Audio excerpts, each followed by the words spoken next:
बोला रहे हो क्या चलो कल को जहाँ तक पढ़ाए थे उसके बाद देखते हैं, ठीक है। तो कल पहला क्लास चला था और सेकेंड क्लास चल रहा है, ठीक है। देखो जिसका नाम था क्या, राजा किसान एवं नगर।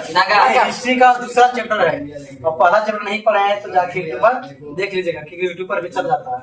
ये पहला चैप्टर पॉलिटिकल एक चैप्टर है हमारे यहाँ और सिस्टम जो यहाँ पढ़ाएंगे सीधा वहाँ पे ही जाएगा, यूट्यूब पर ही जाएगा। चैनल है क्या नाम है वो, आर्या 12th क्लासेस चेंज कर दिए सर। ये मेरा अलग चैनल है, आर्या 12th क्लासेस ये सबसे मारना आ जाएगा मेरा चैनल वहाँ पे और देख रहा क्लास, ठीक है। मोबाइल चला है आजकल, कौन मोबाइल चलाता है क्या, ये देखो आर्या भी जगह सर याद रहेगा तो लिख दीजिए। अरे देखिए कल बताए थे महाजनपद चल रहा था। महाजनपद किसे कहते थे, तो महाजनपद की मतलब समझाइए, कोई पता है किसी को महाजनपद? ओहो कुल महाजनपद कितने थे बताइए तो? 16 टोटल कितने थे? 16 महाजनपद से, जिसमें से सबसे समृद्ध और सबसे विकसित महाजनपद कौन था? मगध। याद रखो सबसे विशाल सबसे विकसित बोला जाता, सबसे इसमें से कौन था? 16 में से मगध था सबसे विकसित क्या बोले महाजनपद था, ठीक है। जिसमें आज बिहार जो देख रहे हैं आधुनिक बिहार, ये नहीं बोला थे आधुनिक जो बिहार जो देख रहे हैं आज का बिहार, यही पहले मगध था। इसी के पहले क्या बोला था? मगध बोला जाता था। इसके बारे में कल बहुत सारा बताया है, ठीक है। देखा मैं अलग से जाके देख लेना और हाथ निकल आज जो चलेगा यहाँ पे महाजनपद के मतलब क्या बताते थे? राज। क्या बताते थे? राज। उस समय जिससे राज आज बिहार कैसे है ना, उसी प्रकार महाजनपद बोला जाता था। राज या जन बोलते हैं, उस प्रकार क्या बोला जाता था? महाजनपद बोला जाता था। अब एक होता था जनपद, क्या होता था? जनपद। अब जनपद क्या होता है? तेरह महाजनपद बड़ा होता है लेकिन जनपद क्या होता है? छोटा होता था। जैसे जिला को इसको दर्जा दिया जाता है, किसका? जिला। समझ रहे हैं? जिला जैसे आज गया जिला कैसे है? बिहार राज्य, बिहार में गया जिला है। बिहार में कुल कितने जिले हैं? 38 जिले क्या है? गया। उसी प्रकार इसमें भी मतलब वहाँ पे बताया जा रहा है जो जनपद होता था उसको जिला बोलते हैं आज, जो महाजनपद पहले होता था उसको क्या बोलते हैं? राज्य बोलते हैं, ठीक है। अब इसमें एक और चले थे मौर्य सम्राट। आज फिर से कहानी चलेगा मौर्य साम्राज्य का कहानी चलेगा, क्योंकि मगध पर सबसे ज्यादा शक्तिशाली होने के कारण क्या था बताए थे हम। शक्तिशाली होने के कारण पता है ना, यहाँ पे नदी था, पहाड़ था, जंगल थे, था सब ना। लोहा था, क्या लोहा भी था, लोहा भी सोच चुके थे। अब देखते हैं आरंभिक सम्राट। क्या देखते हैं? आरंभिक सम्राट। पॉइंट देना यहाँ पे आरंभिक सम्राट शुरुआती का साम्राज्य। सबसे पहला जो साम्राज्य बना था याद रखना मौर्य साम्राज्य।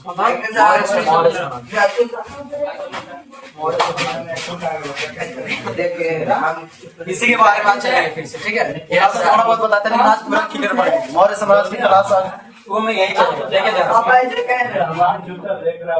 मौर्य साम्राज्य बताए थे, सुनिए यहाँ पे मौर्य साम्राज्य की स्थापना के पहले कहानी है उसको पहले देखेंगे, ठीक है।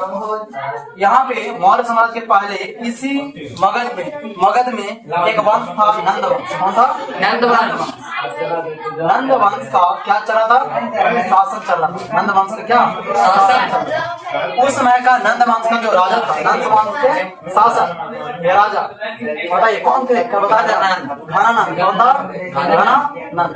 याद रखना यहाँ पे नंद वंश का अंतिम राजा अंतिम शासक कौन थे? घनानंद। अंतिम क्यों बोला गया वो भी बताएंगे, क्योंकि इसको पता है कि युद्ध हुआ था।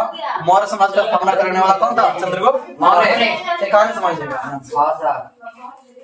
यहाँ पे क्या था कि मौर्य समाज के जो संस्थापक हैं वो कौन थे? चंद्रगुप्त मौर्य। नाम लगाना चंद्रगुप्त मौर्य। आप कभी कहानी सुनी होगा या फिर नहीं सुने? देखिए आज यहाँ पे पढ़ा रहे हैं। चंद्रगुप्त मौर्य के एक मंत्री था, इसको मंत्री कौन था? एक मंत्री थे जिसका नाम था कौटिल्य। क्या नाम था? कौटिल्य। अरे अल्लाह का करिए उधर है लीजिए। चंद्रगुप्त मौर्य के मंत्री जिसका नाम क्या था? कौटिल्य। ये जो थे कौटिल्य वो तक्षशिला विश्वविद्यालय था। तक्षशिला विश्वविद्यालय तक्षशिला विश्वविद्यालय था जो कि आज पाकिस्तान में। कहाँ है? पाकिस्तान में, लेकिन पहले भारत में ही था। आजादी के पहले, ठीक है ना। Yes, sir. आजाद हुआ 1947 में और 14 अगस्त 1947 में पाकिस्तान इंडिया से क्या हो गया था, अलग हो गया, ठीक है। अच्छा एक क्वेश्चन बताइए, यहाँ से ज्योग्राफी वाला क्वेश्चन पूछते हैं। भारत और पाकिस्तान के बीच में रेखा कौन सा रेखा था? भारत एक साइड अलग है, इंडिया, भारत और पाकिस्तान। इसका बताइए इस विभाजित करने का रेखा को क्या है? नहीं पता है, इसको बोलते हैं रेड, क्या बोलते हैं? रेड को बताएं, रेड क्लिफ लाइन कहलाता है, रेड क्लिफ रेखा कहलाता है, ठीक है। ध्यान से छोड़ो इसको, आगे चलते हैं। यहाँ पे क्या था कि तक्षशिला विश्वविद्यालय में काम था, ये था एक मतलब प्रोफेसर थे, कौन थे? प्रोफेसर, ये नाम था पटेल, ठीक है, अध्यापक थे, पढ़ाने लिखाने का काम करते थे। जिसका ये क्या था? स्टूडेंट था, ये स्टूडेंट था चंद्रगुप्त मौर्य। जैसे हम पढ़ा रहे हैं यार, तुम लोग कैसे बैठे हो? तुम लोग स्टूडेंट हो गए, तो स्टूडेंट के रूप में कौन था? चंद्रगुप्त मौर्य, और काफी तेज स्टूडेंट था ये, ठीक है। ये दोनों साथ में रहते थे, ये दोनों साथ में रहते थे। हाँ, इसने क्या सोचा कि हम क्या करते हैं कि घराना पर क्या करना है, अटैक करते हैं और वहाँ अपना शासन जमाते हैं। तो क्या किया कि कौटिल्य और चंद्रगुप्त मौर्य दोनों आए कहाँ? हमारा बिहार, ये जो अपना बिहार जो है तो मगध का लगा था, मगध में आए। और मगध में आने के सीधे क्या किया, जो घराना का जो एरिया था, ये एरिया, इसी पे दोनों जाके क्या किया, अपना सेना लेके गया था, दोनों की दूरी नहीं था, अपना सारा सेना लेके गया, सीधे यहाँ जाके पीछे जाके और अटैक कर दिया, और अटैक किया घराना पर, और घराना मार के फुला दिया दोनों, ठीक है। खरखाई में गया यहाँ से, ये लोग दोनों क्या किया, चंद्रगुप्त मौर्य पर लिए दोनों को खरखाई में गया यहाँ पे अटैक करके कि नंदवंश को शासक जो है घराना उसको मार देंगे और वहाँ पे राजा हम बन जाएंगे। अब सीधे जाके पीछे गया और पीछे कूद गया, जाके वहाँ से घराना क्या क्या मार के दोनों फुला दिया। अब जाके कहीं पे इसका साम्राज्य, जैसे मेरा एरिया है, डुमरिया मेरा है, अब इस जगह पर यदि कोई अलग जगह पे आने के 2 दिन लड़ेगा तो छोड़ देंगे उसको, कोई समझेगा नहीं, क्योंकि अपना एरिया अपना होता है कि नहीं। तो यहाँ पे क्या पीछे जगह कूद गया और पीट दिया।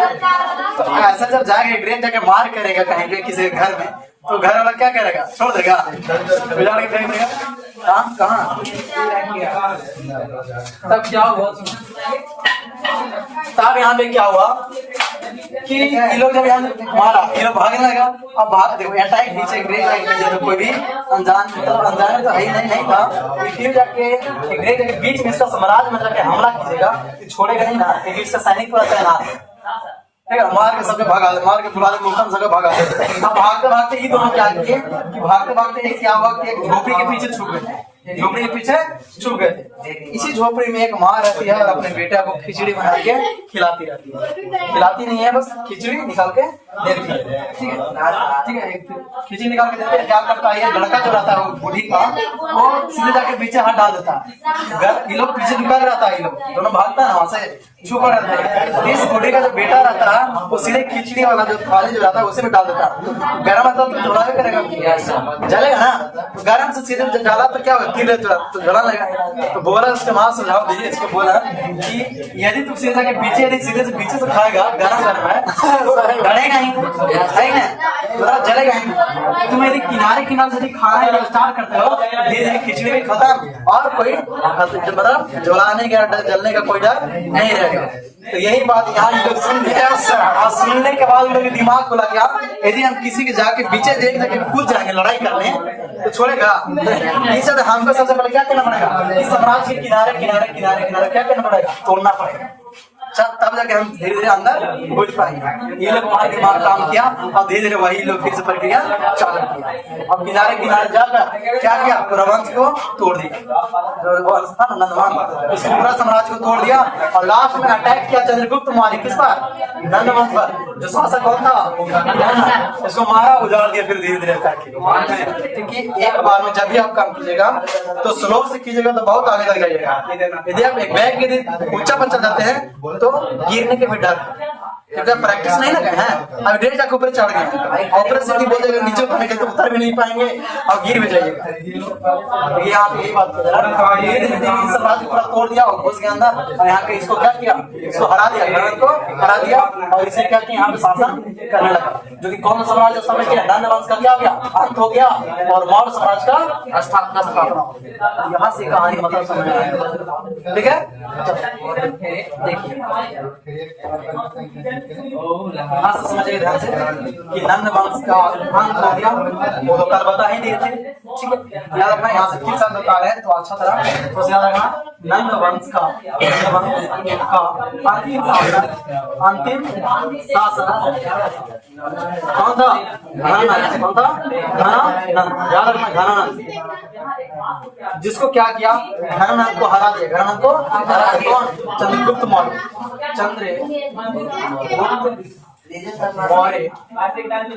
मौर्य ने क्या किया? घनानंद को पराजय कर दिया। पराजय कर दिया। तो कल भी बता दिया था ना? बता दिए नहीं बताते? बताए थे। चलो क्लास देख लीजिएगा। तो चंद्रगुप्त मौर्य ने इसको हरा दिया और हराने के बाद घनानंद का जो नंद वंश था उसका समाप्त हो गया और उसके बाद मौर्य साम्राज्य का क्या किया? इसने स्थापना कर दी। मौर्य साम्राज्य का स्थापना ठीक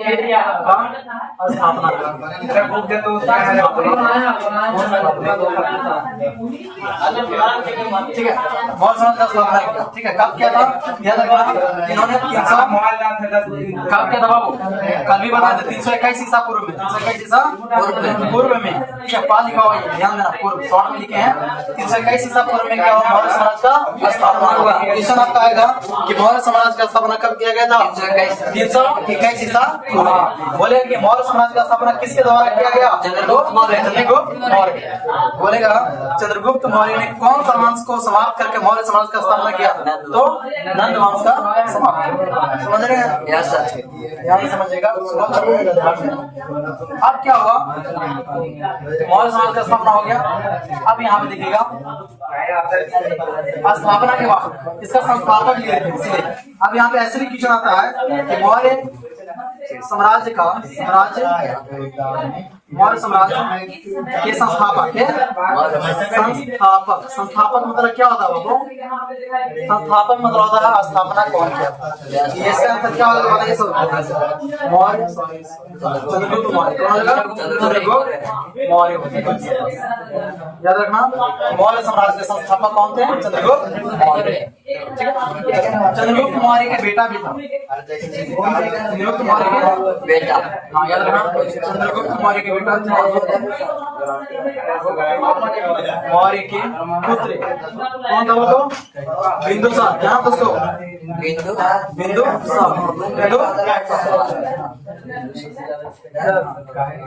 बिंदुसार था जो इसका भी एक पुत्र था। इसका भी एक पुत्र था जिसका नाम था अशोक। क्या नाम था? अशोक। ठीक है, ध्यान रखना बिंदुसार था जिसका पुत्र एक था अशोक। ये अशोक जो था, अशोक याद रखना बिंदुसार का पुत्र है अशोक। बोलेंगे चंद्रगुप्त मौर्य का पुत्र है बिंदुसार। इसका क्या हो गया? चंद्रगुप्त मौर्य का अशोक कौन हो गया? पोता। समझ रहे ना? इसका बेटा ये और इसका बेटा ये तो इसका पोता हो गया। ये याद रखना चंद्रगुप्त मौर्य जो वंश था जैसे जैसे मगध साम्राज्य विकास कर रहा था उसी के साथ क्या कर रहा था? चंद्रगुप्त मौर्य का जो वंश जो स्थापना किया था मौर्य वंश, ये भी क्या करता है? ये साम्राज्य था, ये भी विकास कर रहा था। जिस प्रकार यहाँ पे क्या था? कौन सा मगध विकास कर रहा था, उसी प्रकार ये भी विकास कर रहा था। लेकिन यहाँ पे सबसे अशोक भारतीय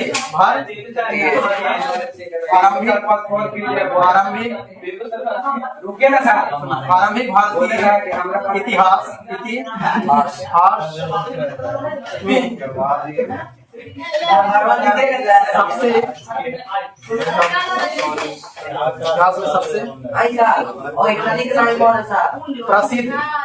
सबसे प्रसिद्ध शासक कौन था?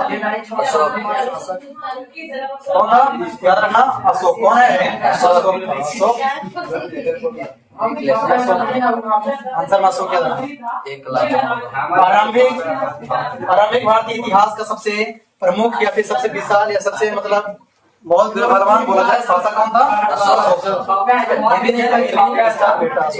ये क्या किया था? याद रखना अशोक ने कलिंग का युद्ध लड़ा था। ठीक है, कलिंग का युद्ध अशोक ने क्या किया था? अशोक ने कलिंग का युद्ध लड़ा था।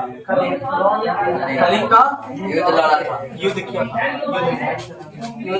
261 ईसा पूर्व में लड़ा था। दिखाई दे रहा? Yes sir. याद रखना कि कलिंग का युद्ध कब हुआ था? 261 ईसा पूर्व। कौन लड़ा था? तो अशोक। और कलिंग पर क्या किया था? विजय भी प्राप्त किया था। ठीक है, और इसमें कलिंग के सॉरी अशोक क्या हो गया था? जीत हो गया था। इसमें क्या हो गया था? जीत हो गया था। अशोक क्या किया था? जीत गया था। और जीत कर क्या किया था? कलिंग पर कलिंग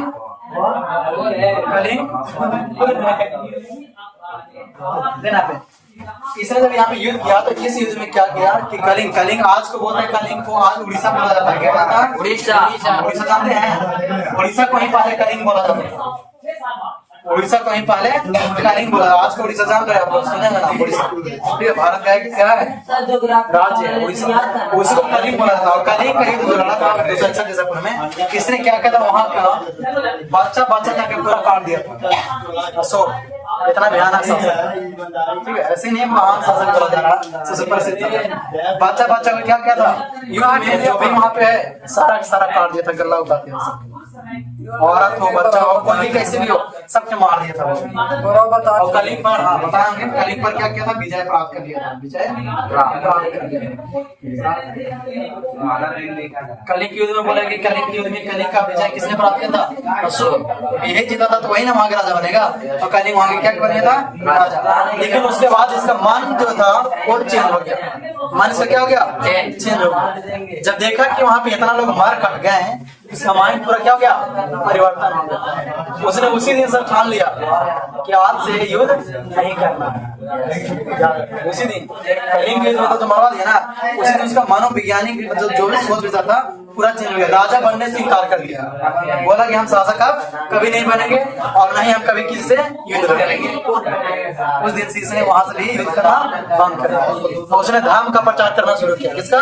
धर्म का प्रचार करना शुरू किया। वो भी सब बताएंगे धर्म क्या होता है। ठीक है, पहले इतना आप लिखिए, उसके बाद हम आगे। अब यहाँ पे देखते हैं कि मौर्य समाज, देखिए मौर्य समाज का जानकारी कहाँ से मिला, उसके जानकारी के बारे में पढ़ेंगे। मौर्य समाज का जानकारी, मौर्य साम्राज्य की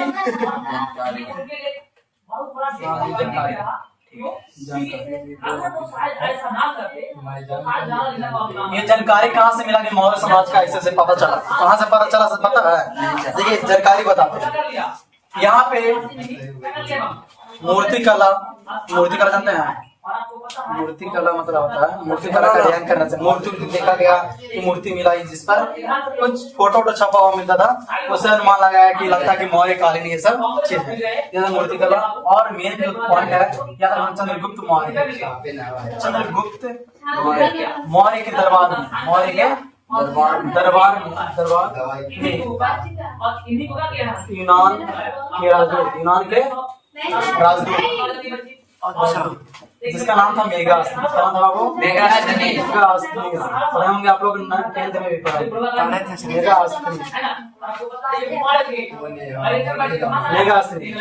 मेगास्थनीज था यूनान का राजदूत था। बोले यूनान का राजदूत कौन था? मेगास्थनीज। ये किसके दरबार में आया था? चंद्रगुप्त मौर्य के दरबार। जब चंद्रगुप्त मौर्य के जब शासन चल रहा था उसी टाइम चंद्रगुप्त मौर्य के ही काल में एक आया था यूनान के राजदूत। यूनान के राजदूत किसको बोलते हैं? संदेश जो भेजने वाला जो होता है उसको राजदूत बोलते हैं। ठीक है, जैसे हमारा समाज में कोई के रखे हैं होके जो संदेश खबर लाना पहुंचाना है उसी को राजदूत बोलते हैं। ठीक है, तो यूनान का राजदूत एक था मेगास्थनीज। ये मौर्य चंद्रगुप्त मौर्य के दरबार में आया था। इसने एक पुस्तक लिखा था, मेगास्थनीज का पुस्तक मेगास्थनीज का पुस्तक था जिसका नाम था इंडिका। क्या था? इंडिका। याद रखना, इंडिका नाम था, याद रखना। मेगास्थनीज ने इंडिका पुस्तक का क्या किया था? रचना किया था। तो इंडिका पुस्तक रचना करने वाला कौन था? मेगास्थनीज। तो इसी पुस्तक से आपको जानकारी मिलता है मौर्य साम्राज्य। उस पुस्तक में किसके बारे में लिखा गया है? मौर्य समाज के बारे में पूरा चर्चा किया गया है। यहाँ पे शासक ये था तो ये किया, फिर अशोक आया तो ये किया, बिंदुसार तो ये किया, सारा चीज लिखे हैं इंडिका में लिखा गया है आपको। तो यहाँ से जानकारी मिलता है कुछ। अभी भी पढ़िएगा, आप इंडिका बुक लेकर लीजिएगा तो उसमें मौर्य कालीन सब मतलब समाज के बारे में आपको जानकारी मिलेगा। ठीक है, इसके अलावा और देखिएगा एक और है चंद्रगुप्त मौर्य के मंत्री। चंद्रगुप्त मौर्य के मंत्री कौटिल्य। कौन थे? कौटिल्य या इसी को बोलता है, इसी को दूसरा नाम है चाणक्य। क्या बोलते हैं? इसको चाणक्य बोलते हैं, ठीक है। कौटिल्य, चाणक्य, या इसी को विष्णुगुप्त भी बोलते हैं, विष्णुगुप्त बोलते हैं, याद रखना। यही दो में याद रखना, ये ज्यादा यही बोलते हैं। कौटिल्य या चाणक्य जो कि चंद्रगुप्त मौर्य के क्या थे? चंद्रगुप्त मौर्य के मंत्री थे। चंद्रगुप्त मौर्य की क्या थे? मंत्री। चंद्रगुप्त मौर्य इसका मंत्री थे, ठीक है। कौटिल्य और चाणक्य जो चंद्रगुप्त मौर्य के मंत्री थे। और इसने ही एक पुस्तक लिखा था। कौटिल्य ने क्या लिखा था? उस पुस्तक लिखे थे जिसका नाम है अर्थशास्त्र। जिसका नाम क्या है? अर्थशास्त्र। कौन अर्थशास्त्र? जो आप पढ़ते हैं सो नहीं, ज्योग्राफी अर्थशास्त्र है, इकोनॉमी, वो बुक नहीं। उसमें तो इसका ज्ञान दिया जाता है, उसमें तो इसका ज्ञान दिया जाता है, आय ये सब के बारे में, बैंकिंग इसके बारे में पढ़ाया गया था। लेकिन ये अर्थशास्त्र में वो समझना, ये राजनीतिक बुक था। कैसा बुक था? राजनीति लिखा गया था। राजनीतिक इसके मतलब यहाँ के राजनीतिक नीति के बारे में लिखा गया था। ये मत समझना कि वहाँ पे सर यहाँ पे आयोग के बारे में बताया गया, पैसा धन दौलत के बारे में, ऐसा नहीं है कुछ। बुक का भल नाम है अर्थशास्त्र, लेकिन उसमें ये चीज की जानकारी नहीं दिया गया। इस अर्थशास्त्र पुस्तक में क्या पता चलता है कि चंद्रगुप्त मौर्य के साम्राज्य के बारे में इसमें लिखा गया है, क्योंकि यही तो मेन थे ना। इसका ही ना ये स्टूडेंट था, कौटिल्य की स्टूडेंट कौन? चंद्रगुप्त मौर्य। हाँ, तो यहाँ पे इसकी पुस्तक जो था अर्थशास्त्र, इसी में क्या किया गया, इसके बारे में जानकारी मिलता है समझ में। अच्छा, इसके अलावा अन्य जैसे देखिएगा तो अन्य और जगह पर, जैसे यहाँ पे पौराणिक ग्रंथों में तो यहाँ पे देखिएगा पौराणिक ग्रंथों में इसको जानकारी मिलता है। पौराणिक ग्रंथ क्या होता है? जैसे में कोई भी देखेगा कि यूट्यूब पर गूगल पर सर्च मारेगा तो पौराणिक कथा होता है। कथा क्या होता है? जैसे जो पुराना जो कथा होता है, उसी प्रकार की बुक लिखा जाता है, पौराणिक ग्रंथ जिसको बोलते हैं। पुराना जो कथा होता है बारे में, तो इस कथा में इसका भी जानकारी मिलता है, ठीक है। और संस्कृत ग्रंथों में भी, संस्कृत वाला देखेगा, संस्कृत ग्रंथों में, संस्कृत वाला ग्रंथ जो पुराना देखेगा, उसमें भी इस चीज के बारे में अध्ययन मिलता है, लिखा हुआ मिलता है। यहाँ से आपको जानकारी मिलता है। यहाँ पे आओ मूर्ति कला से, कहाँ से बोलते हैं? मूर्ति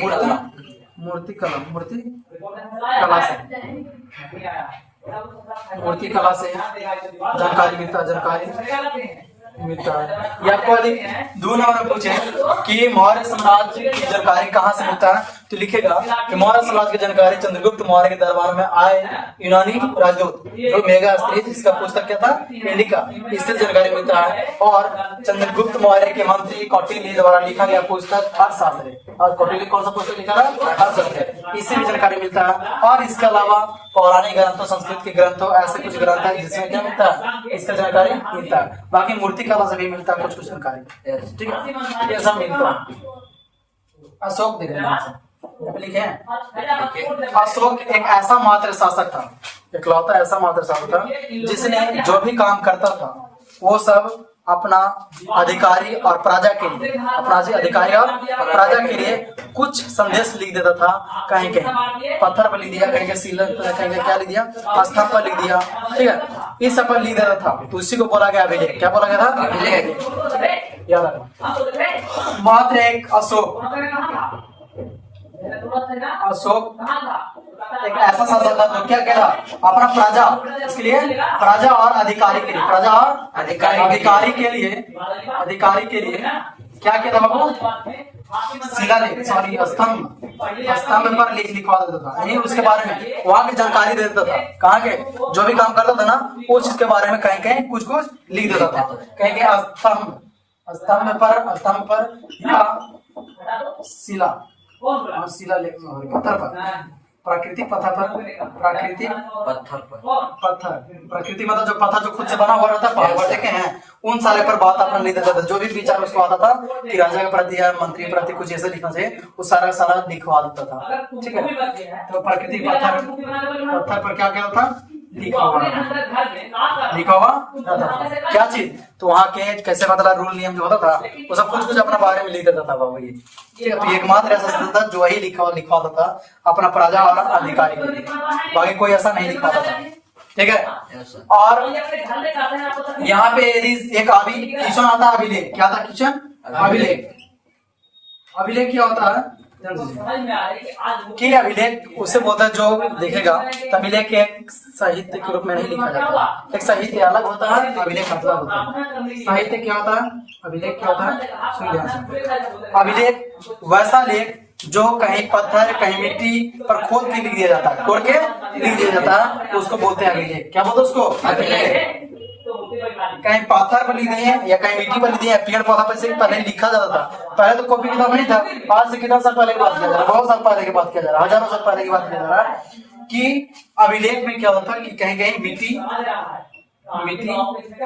मिट्टी या पत्थर पर, क्या पत्थर पर लिखा हुआ चीज होता था, लिखा रहता था, इसको क्या बोलते हैं, अभिलेख बोलते हैं। और साहित्य क्या होता है, साहित्य में आपको किसी चीज के बारे में पूरा ज्ञान मिलता है, पूरा विस्तार रूप से लिखा रहता है। जैसे किताब कॉपी मिलता है, उसमें जो लिखा रहता है वो साहित्य हो गया। जिसमें कोई भी चीज है आप पूरा उसकी जानकारी देती है तो क्या हो गया, साहित्य कहलाता है। जैसे मान लेते हैं मौर्य समाज के बारे में, और मौर्य समाज के बारे में जैसे लिखा गया है तो क्या कहलाएगा, वो साहित्य कहलाएगा। और मौर्य समाज के बारे में थोड़ा थोड़ा कहीं लिखा है उसको अभिलेख बोलेंगे, और जहाँ पूरा विस्तार से लिखा हुआ है उसको साहित्य बोलेंगे। ऐसा समझ में, कहीं कहीं थोड़ा थोड़ा जहाँ पे मिट्टी पत्थर पर खोद करके लिख दिया इसी मतलब खोद करके उसको अभिलेख बोला गया। और जहाँ पे किसी चीज के बारे में पूरा विस्तार से पेज में लिखा गया है उसको क्या बोलते हैं, साहित्य। समझ में आया?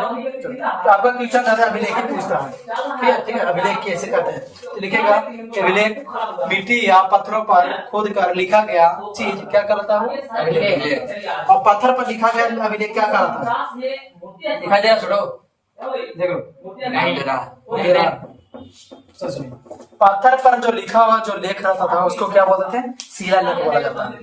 पत्थर पर जब कोई भी चीज लिख देते हैं उसको क्या बोलते हैं, शिलालेख बोलते हैं। ठीक है, चलिए लिखिए, आगे लिखवाते हैं।